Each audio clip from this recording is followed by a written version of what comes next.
Yesterday, I wanted to make the mushroom risotto, and I thought, okay, I'll set it up at lunchtime, but then I ended up having a meeting at lunch, and it just, like I never had time to do the prep. I had a little break, like 15 minutes between my 7 o'clock and my 8 o'clock. I'm just gonna run and jam and get it done. And then I actually got the ingredients in and I, turned it on and went back to the rest of my calls.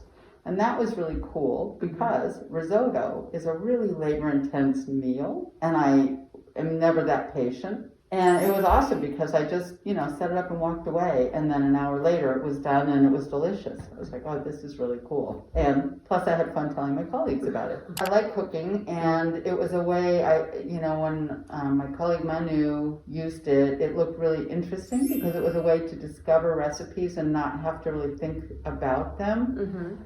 Now, I never would have made any of the things I made. Actually, that was funny. My brother said to me, so if you weren't using the robot, how would you have made this? And I said, I wouldn't.